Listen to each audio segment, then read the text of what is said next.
नमस्कार दोस्तों, आप सभी का स्वागत है हमारे YouTube चैनल नवोदयन क्लासेस 2020 में। दोस्तों, आप सभी को पता है कि हमारा जो नवोदय विद्यालय प्रवेश परीक्षा कक्षा 6 के लिए जो 2022 में होने वाली है, अप्रैल 2022 में, उसकी तैयारी के अंतर्गत हमने जो मैथमेटिक्स है, गणित है, उसके 4 चैप्टर पूरे कर लिए थे। आज हमारा पांचवा चैप्टर शुरू होने वाला है। उसका नाम है लेसर मैसे, एलसीएम एंड एचसीएफ, लेसेप एंड मैसेप है। ठीक है, लेसे एंड मैसेप है, यानी कि लघुत्तम समापर्वतीय और महत्तम समापर्वतक। ठीक है, अब आपको अगर इसका फुल फॉर्म देखें तो क्या होगा कि लोअर कॉमन मल्टीप्लाई, ठीक है, मल्टीपल्स और हाईएस्ट कॉमन फैक्टर। ठीक है, smallest common multiply and highest common factors. ठीक है, एलसीएम एंड एचसीएफ। अब इस चैप्टर में आप सभी को पता है, नाम के हिसाब से हमें दो टर्म पढ़ने हैं, एक एलसीएम को पढ़ना है, एक एचसीएफ को पढ़ना है। इससे संबंधित इसको कैसे, सबसे पहले तो इसको कैसे निकालेंगे, एलसीएम कैसे निकालते हैं, एचसीएफ कैसे निकालते हैं, इनसे संबंधित नवोदय विद्यालय में किस हिसाब से प्रश्न आते हैं वो भी आगे करेंगे। लेकिन इन दोनों को पढ़ने से पहले हमें दो टर्म जो बहुत ही महत्वपूर्ण है, उनको बिना सीखे हम इस चैप्टर को नहीं कर सकते। तो वो दोनों फैक्टर कौन कौन से है, वो मैं आपको दोनों टॉपिक कौन कौन से है। एक तो है फैक्टर, ठीक है, गुणनखंड। कौन सा है? गुणनखंड है। ठीक है, गुणनखंड, इसको इंग्लिश में फैक्टर बोलते हैं। ठीक है, फैक्टर्स बोल सकते हैं, फैक्टर कुछ भी कह सकते हैं। ठीक है, फैक्टर पढ़ेंगे। उसके बाद, ठीक है, उसके बाद दूसरा है गुणज। इसको इंग्लिश में बोलते हैं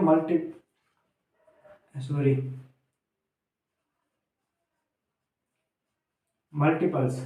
ठीक है, मल्टीपल्स, फैक्टर्स एंड मल्टीपल्स को देखेंगे। अब गुणनखंड क्या होते हैं और गुणज क्या होते हैं उसको सीखते हैं। ठीक है, सबसे पहले गुणनखंड को सीखते हैं। अब गुणनखंड क्या है, यहां पर ध्यान देखना। कोई भी संख्या है, उस संख्या में जिन जिन संख्याओं का भाग जाता है वो सारी संख्याएं उसकी गुणनखंड होगी। अब जैसे एग्जांपल मैं ले रहा हूं, यहां पर 24 ले लेता हूं। ये एक संख्या है, आपको पूछे कि इसके गुणनखंड क्या है, इसके गुणनखंड कितने होंगे या इसके गुणनखंड कितने होंगे और कौन कौन से होंगे, तो उसको कैसे करेंगे। यहां पर देखना कि आप सभी को पता है कि कोई भी संख्या हो उसमें स्वयं का यानी कि खुद का और एक का तो भाग जाएगा ही जाएगा। तो इसके दो तो सीधे सीधे गुणनखंड हो जाते हैं। तो दो, एक तो एक हो गया 24। अब बाकी वाले जितने भी गुणनखंड होंगे वो इन दोनों के बीच में होंगे। अब हमें बीच वाली संख्याएं देखनी है जिसका 24 में पूरा पूरा भाग जाता हो।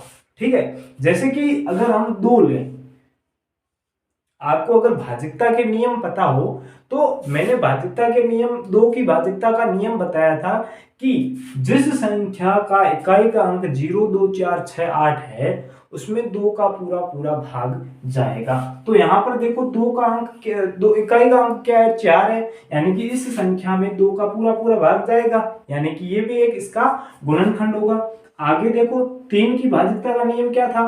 3 की भाजिकता का नियम था कि अंकों का योग करके उसमें 3 का भाग देना है। तो यहां पर देखो 2 और 4, 4 और 2 कितने हो जाएंगे? 6 हो जाएंगे। 6 में 3 का पूरा पूरा भाग जा रहा है, यानी कि इस संख्या में 3 का पूरा पूरा भाग जाएगा।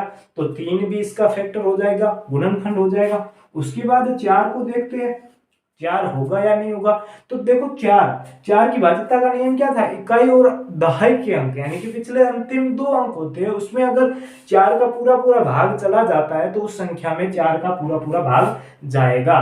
तो यहां पर देखो 24 में 4 का पूरा पूरा भाग जा रहा है, 6 चौके 24 होता है, यानी कि 6 बार पूरा पूरा चला जाएगा। आगे अब 5 आता है, तो 5 में आपको पता है कि इकाई का अंक 0 या 5 होना चाहिए, तभी 5 का भाग जाएगा। तो यहाँ पर देखो 5 का भाग नहीं जाएगा, क्योंकि इसका इकाई का अंक न तो 0 है और न ही 5 है। उसके बाद आगे देखेंगे तो 6 आता है। 6 की भाज्यता का नियम मैंने आपको बताया था कि जिस संख्या में 2 और 3 दोनों का भाग चला जाए उस संख्या में 6 का भी भाग जाएगा। तो यहाँ पर देखो 2 और 6 3 दोनों का जा रहा है, यानी कि इसमें 6 का भी पूरा पूरा जाएगा। अब आगे देखो 7 की भाज्यता, 7 के पहाड़े में आपको पता है 7 या 21 होता है, 24 नहीं आता है, यानी कि नहीं भाग जाएगा।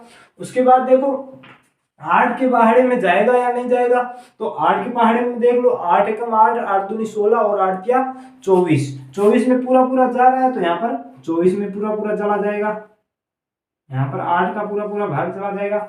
उसके बाद 9 का भाग जाएगा या नहीं जाएगा, 9 की भाज्यता का नियम था कि सभी अंकों का योग करना है, उस पे 9 का भाग देना है। तो यहाँ पर देखो 4 और 2 6 ही होते हैं, 6 में 9 का भाग जाएगा नहीं, पॉइंट में आएगा, तो यहाँ पर 9 का भाग नहीं जाएगा। उसके बाद 10 का नहीं जाएगा, 11 का नहीं जाएगा, सीधा 12 का भाग जाएगा। ठीक है, किसका जाएगा 12 का। तो यहाँ पर इतने संख्याओं का इसमें भाग जाएगा। अब आपको पता चल करना है कि कोई संख्या छूटी तो नहीं बीच में, तो आप पीछे से गुणा करते चले जाना। 1 और 24 को गुणा करेंगे तो कितना आएगा 24 आएगा, 12 और 2 को गुणा करेंगे तो कितना आएगा 24 आएगा, 8 और 3 को गुणा करेंगे तो कितना आएगा 24 आएगा, और 6 और 4 को गुणा करेंगे तो 24 आएगा। यानी कि इन मतलब सभी के जोड़े बन गए ना। अब एक तो कोई एक बचा नहीं, कोई अलग से कुछ बचा नहीं, सब जोड़े बन गए। यानी कि जितने भी ये अंक है, जितने भी ये संख्याएं हैं, ये सारी की सारी 24 की गुणनखंड है। ये सारे के सारे 24 के फैक्टर है, 24 के फैक्टर है सारे के सारे। अब आपको प्रश्न में पूछा जाए कि 24 के फैक्टर्स कितने हैं, तो आप काउंट करके बता देना 1 2 3 4 5 6 7 8।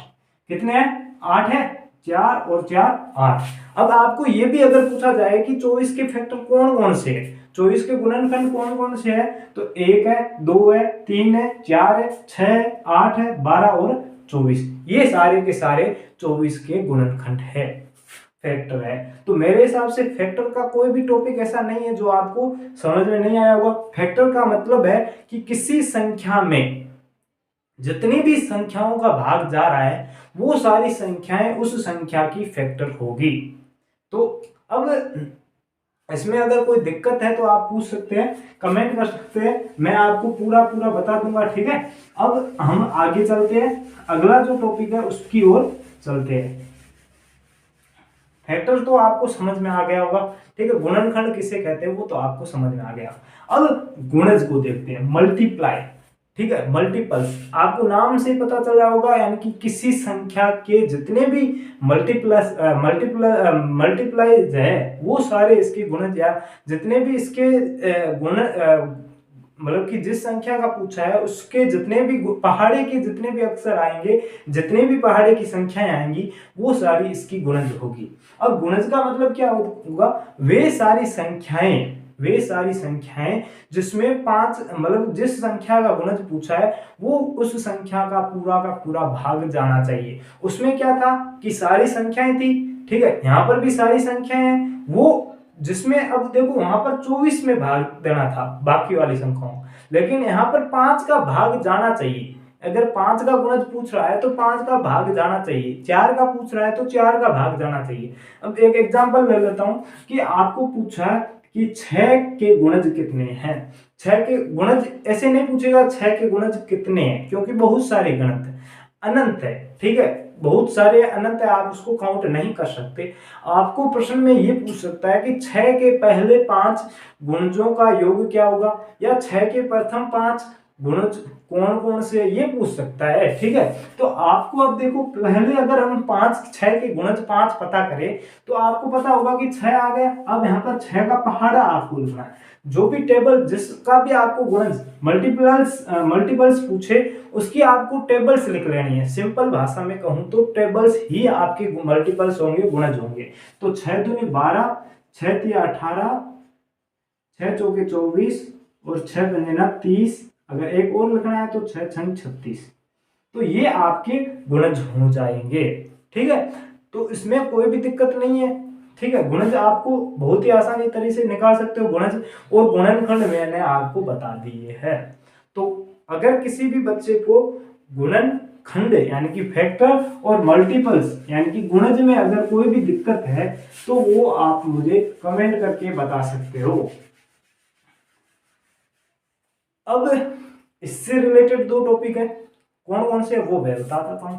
ठीक है, कॉमन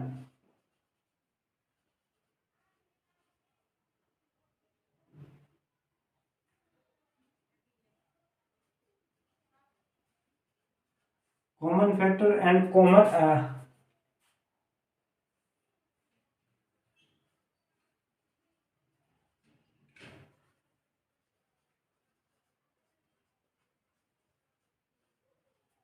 ठीक है, common factor and common multiples यानी कि क्या होगा कि जो आपके जिसको हम बोल सकते हैं कि जो इसको हिंदी में आप गुणनखंड जो सब में कॉमन हो, जिसका भी आपको कॉमन गुणनखंड पूछा है, यानी कि कॉमन गुणनखंड का मतलब क्या होता है, जैसे कि मैं आपको एग्जांपल देता हूं। ठीक है, आपको कोई भी संख्या दे दी जाएगी, यहां पर देखो 12 और 18 ये दो संख्याएं दे दी जाएगी, आपको पूछेगा कि इसमें कॉमन गुणनखंड या कॉमन फैक्टर कौन सा है, कॉमन गुणनखंड कौन सा है। ठीक है, तो आप उसको कैसे ज्ञात करोगे वहां पर देखना। अब यहाँ पर पहले फैक्टर्स की बात कही गई है, यानी कि हमने पूछा क्या है, फैक्टर ही पूछा है, तो फैक्टर कैसे ज्ञात करेंगे आपको अभी मैंने बताया, एक तो होगा और दूसरा होगा 12। अब इसके बीच में 2 है, 3 है और 4 है और 6 है। ठीक है, ये सारे इसके फैक्टर हो जाएंगे। अब इसमें कोई छूटा तो नहीं, इसको इसको गुणा करेंगे, इसको इसको गुणा करेंगे, इसको इसको गुणा करेंगे, यानी सारे के सारे जोड़े बन रहे हैं, यानी कि कोई और छूटा नहीं है। अब इसके निकालेंगे तो इसका क्या होगा, एक तो एक होगा, एक 18 होगा, उसके अलावा 2 होगा, 3 होगा, 6 होगा और 9 होगा। ठीक है, 3, 6 और 9। अब यहां पर देखो, ठीक है, इसको इसको गुणा करेंगे, इसको इसको गुणा करेंगे, इसको इसको गुणा करेंगे। अब आपको पूछा है कि कॉमन, दोनों का कॉमन गुणनखंड क्या होगा, तो आपको पता है कि दोनों में 6 का भाग जा रहा है, यानी कि इन दोनों में दोनों में 6 का भाग जा रहा है, 2 और 3 का भी जा रहा है। ठीक है, 2 और 3 को गुणा करेंगे तब भी 6 ही आएगा, यानी कि जो अगर कॉमन जिसमें दोनों का भाग जा रहा है तो वो कौन सी संख्या है, 6। यानी कि 6 ऐसा गुणन है, इसका ऐसा फैक्टर है जिसमें दोनों में कॉमन है। ठीक है, दोनों में क्या है, कॉमन है। तो जो कॉमन का मतलब कि दोनों में होना चाहिए, जो भी संख्या आपको दी हुई है दोनों में होना चाहिए। ठीक है, तो दोनों में आपका 6 मतलब कि 6 है वो दोनों में ही कॉमन है और दोनों में भाग दोनों का जा रहा है, यानी कि दोनों संख्याओं में 6 का पूरा पूरा भाग जा रहा है। तो इस दोनों संख्याओं का कॉमन फैक्टर क्या हो जाएगा, 6 हो जाएगा। ठीक है, तो कॉमन फैक्टर की तो बात ये हो गई। वैसे वैसे आपको कॉमन मल्टीपल्स ढूंढने हैं तो वो भी आसानी से आपको पता चल जाएंगे, जैसे कि 5 और 6। अगर आपको पूछे कि 5 और 6 में सबसे छोटा जो कॉमन मल्टीपल्स होगा वो कौन सा होगा, यानी कि 5 और 6 दोनों का मल्टीपल्स जो दोनों में कॉमन हो, दोनों में आता हो, तो वो कौन सा होगा। तो आप उसको अगर आसानी से ज्ञात करना चाहते हैं तो दोनों को गुणा कर लो, लेकिन कई बार क्या होता है कि जो गुणा होती है उससे भी छोटा होता है। अब यहाँ पर देखो कि 5 के कौन कौन से होते हैं, तो 10, 15, 20, 25, 30। ठीक है, ये 5 के हो गए। 6 के कौन कौन से होते हैं, 12, 18, 24, 30। अब दोनों में जो कॉमन कौन सा है, दोनों में कौन सा आ रहा है, 30 है, वो दोनों में आ रहा है, बाकी वाले तो नहीं आ रहे। तो 5 और 6 के जो कॉमन मल्टीपल्स होगा 5 और 6 का, वो कौन सा होगा, 30 होगा, 30 होगा, वो दोनों का कॉमन मल्टीपल्स होगा। ठीक है, कॉमन मल्टीपल्स होगा। तो ये दोनों मतलब कि आपको समझ में आ गया ना कि पहले तो आपको जो फैक्टर एंड मल्टीपल्स समझे वो भी, उसके बाद दोनों में कॉमन यानी कि दोनों में आना चाहिए। ठीक है, कॉमन वाला भी बता दिया, तो कॉमन वाला भी आपको समझ में आ गया होगा। ठीक है, जो अगला जो चैप्टर शुरू होने वाला है एलसीएम एंड एचसीएफ। तो उसमें सबसे पहले एलसीएम को पढ़ेंगे, उसके बाद एचसीएफ को पढ़ेंगे और उसके बाद उसके सारे क्वेश्चन को सोल्व करेंगे। तो आपको जो भी अभी पढ़ा है 4 टॉपिक, मतलब पहला फैक्टर यानी गुणनखंड और मल्टीपल्स, गुणज, common factor and common multiples, इसके जितने भी प्रश्न है वो मैं आपको बता दूंगा।